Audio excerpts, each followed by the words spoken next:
Hey, Bob here. It's the Thursday, the 23rd of April, 2026. And I'm working on this Cordoba C5 guitar for a friend of mine. And I found out a few more things about it. Number one, the neck has a truss rod, which is adjustable from the inside of the sound hole. Number two, the scale length is 650 millimeters. There's your halfway point, 325 at the 12th fret, and exactly 650 at the saddle, which is wrong because the saddle should be back a couple of millimeters to 652. So that's a mistake. For whatever reason, they do this. Okay, so what have I done? I'm going to remove the ruler here. What I've done is filed the ends of all the frets. Let me widen out just a little. And I've filed them with these two files. The larger fine one and then the knife file here. I do the very ends of each fret with the knife file, but I do the edges, the sort of the overhang with the big file. I have a piece of aluminum flashing that goes on the top of the guitar and protects the entire guitar when I'm working up in this area. So I've done all the frets. I checked them all with a triangle. Sorry, I'm kind of working on making this up as I go along. I've checked every middle fret between two with the triangle, and there were a few that were a little high. I tapped them down and they were fine. So did the frets, no more sharpness. Cleaned the fingerboard and the frets. The frets were tarnished. I did it with 4-row steel wool. You can see there. And what else did I do? Oh, the nut was chipped. The original nut, you can see the pieces here. I'll bring the nut into the picture. You can see where the chips came off. I have no idea why it was like that. I had nothing to do with it. It was already broken when I got the guitar. So yesterday, one of the other things I did, I started to fit a brand new nut. This is cow bone, and the slot is 18 thousandths wide, and my stock nuts are 24 thousandths wide.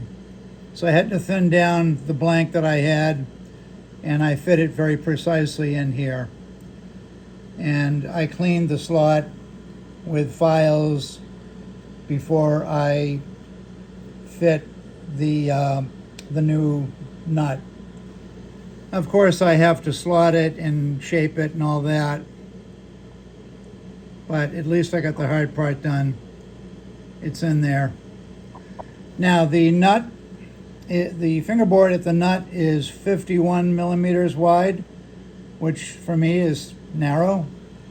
And the fingerboard at the 12th fret, I'm sorry, I'm looking at it and photographing it at the same time.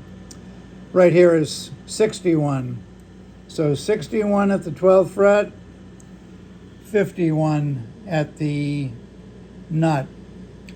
The thickness of the fingerboard and the neck at the first fret, this position right here, 22 millimeters. And up here around the 9th or 10th is 23.5. So this is a rather different neck than mine.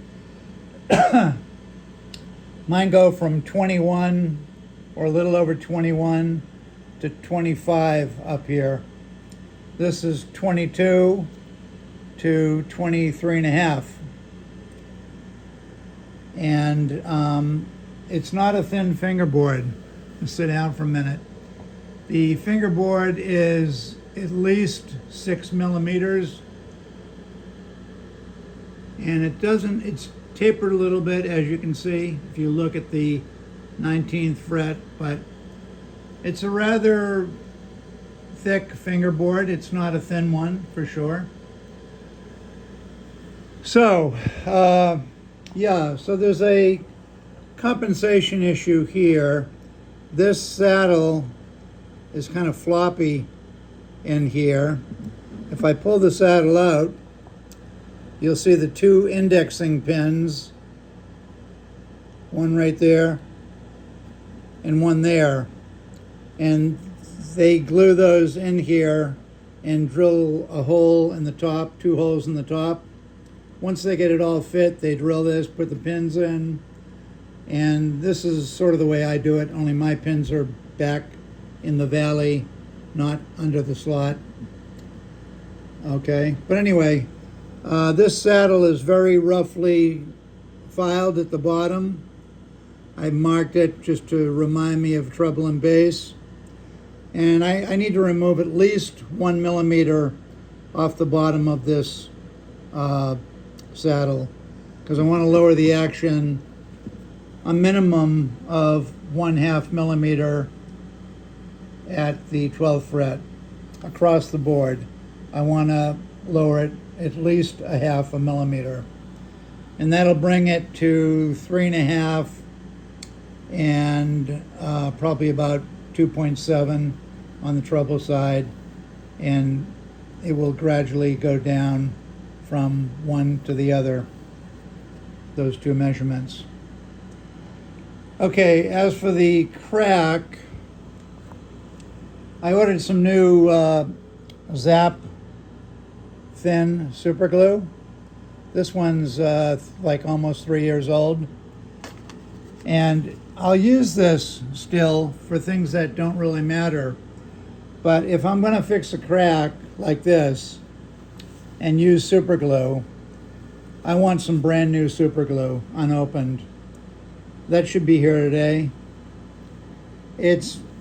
I don't really see the crack on the inside of the guitar. I can't see it. I've looked and looked and looked, but I can't see it. However, it's there, and I will let fine super glue seep into the crack, and then I'll clamp it. I'll clamp it with pressure down to bring them together, and I'll also clamp it from right here over to here to pull it together. I'll clamp it lightly, very lightly, with a bar clamp, a pony bar clamp. So, fingerboard is done. Gotta finish making a nut later on. I will repair the crack. I might put a cleat or two in. Not sure yet. But if I do put a cleat, there'll definitely be one right here, right about here. And I have room to put one there. Down here, I don't have as much room because there's braces coming across, and fan braces and V-brace. So it's a little trickier.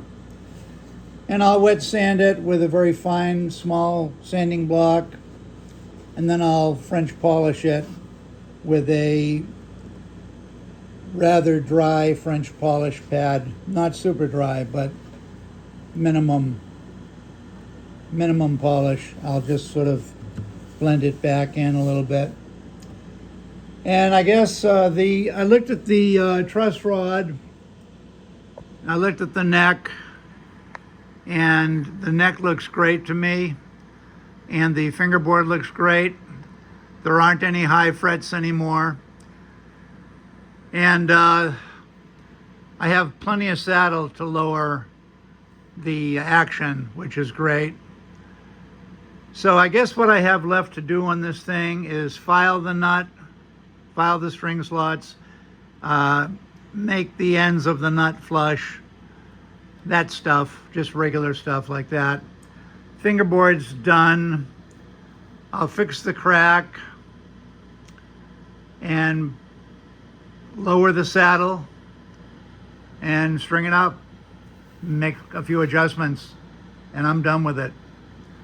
So just a quick report. And like I say, it's a 650 scale, but it's wrong because it's 325 from the 12th fret to the middle of the saddle. And there should be a couple of millimeters. The bridge should go back to allow for the movement of the string. When you depress the strings down, it's going to screw up the intonation if the saddle doesn't go back. I think that's all. This job is a freebie for a dear friend of mine, and I don't want to make it harder than it is. It's not an expensive guitar. It's sloppy inside. The craftsmanship inside is sloppy. I can barely see any glue squeeze out around the kerfing. So I would say they put a minimal amount of glue when they glued the top on. There's no glue squeeze out. I don't see any. And I should see a little bit. I do see a lot of glue squeeze out on the braces, and I also see the bottom V brace on this side has a little, maybe 3/4 inch area where it looks like it has no glue. And that's what you get when you get a factory guitar. You know, they cut a lot of corners, like not finishing the bridge, and inexpensive tuning machines, although they seem to be okay. So I have to be honest with you. I think we're talking about sort of these are sort of entry-level guitars, and it's a pretty damn good one. I don't fully know what it sounds like yet because I haven't played it with 6 strings. However, I'm not impressed with the work inside. Outside it looks fine, except for the things that I'm taking care of. I have no idea why there isn't compensation at the bridge saddle. And I'm not sure Torres used to do that. I've had a couple of Torres guitars in here, and I can't remember if they had the compensation or not. But to my recollection, they did not have compensation from the 12th fret to the saddle. I think it was the same number as from the 12th fret to the nut. So anyway, that's about it. That's what I'm doing to this. And hopefully I didn't leave anything out. It's a freebie from my friend, and I just want to get it done. And he can have it back, and it will be off of my mind. Okay, Bob checking out.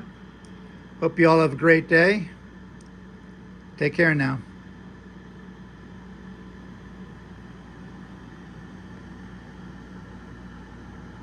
It's a nasty crack. And it looks to me like an impact crack.